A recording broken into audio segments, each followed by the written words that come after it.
Today is the 27th of February 2023.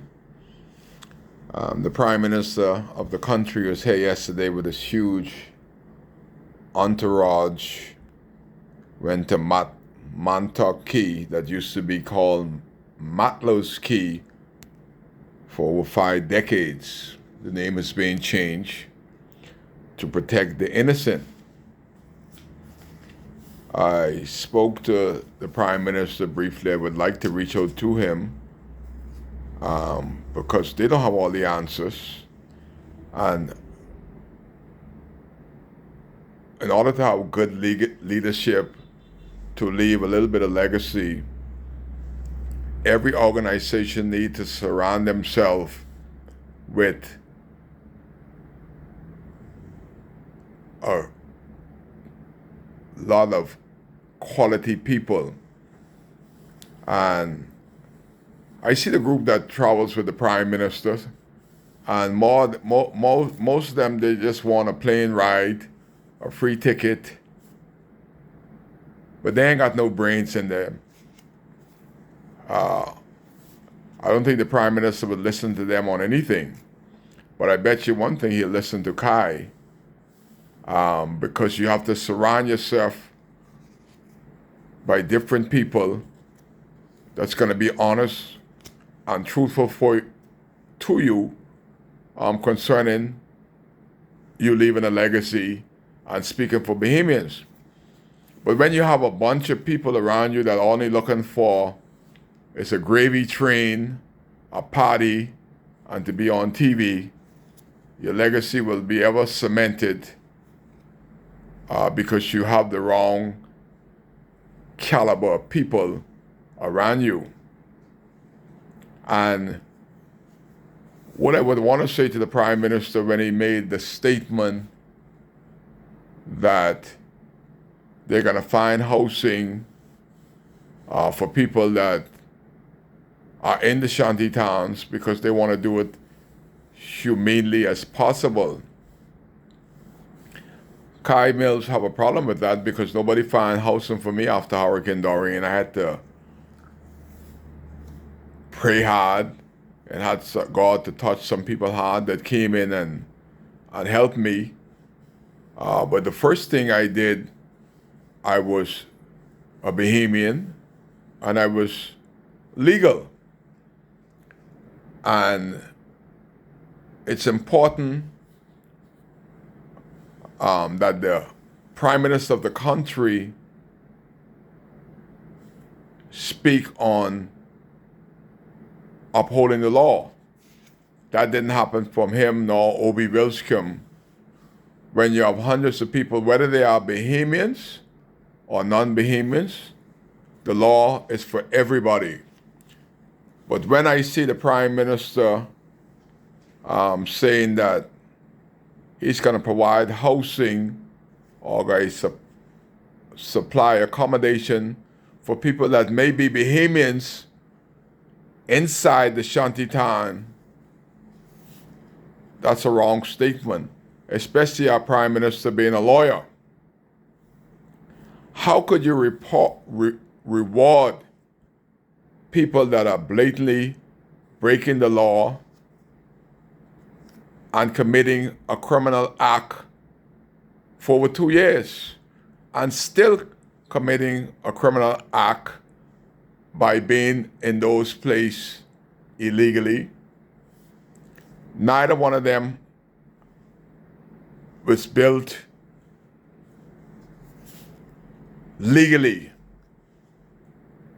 by the simple thing of having a building permit.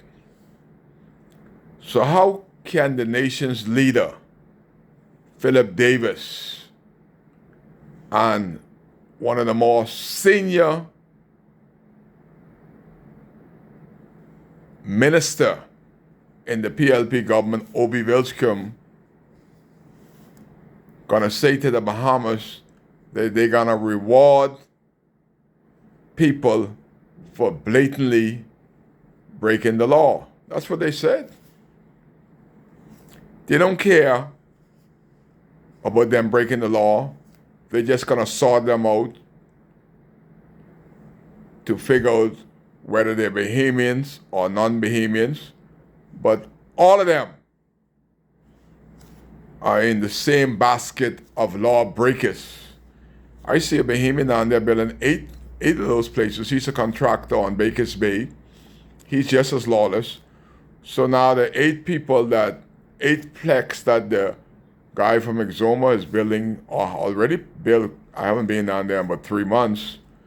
It only take them about 2 weeks to put up these little structures. So the Prime Minister got to work, and the government of the Bahamas, I'm a taxpayer, got to pay these people for blatantly committing a criminal act and breaking the laws of the Commonwealth of the Bahamas by building without work permit. That can't be right, especially when my people went through Hurricane Dorian. Before we could get back on our feet, we got hit with COVID-19. Then last year we had Hurricane Nicole. And I haven't seen the government speak on this vexing issue in over 1 year. But all of a sudden, our taxpayer money is going to go towards making sure that people that are committing a criminal act and have committed a criminal act has not one single building permit. The Prime Minister and the Minister of Social Service going to give them free accommodation, free housing for breaking the law. That's why Kai speak, because Kai still care for the rights of indigenous Bahamians. And I say to the Prime Minister, you can't reward people for blatantly breaking the laws of the Commonwealth of the Bahamas. Hopefully this will get in the right ears, because Kai still cares, and I'd like to see Philip Davis, Prime Minister of the Commonwealth of the Bahamas, leave some sort of legacy, because his predecessors left not one single legacy, and they have served, some of them for over a decade, and not one single legacy. We're not even going to speak about Menace, because you get ulcer when you even think about the brutal reign of Menace.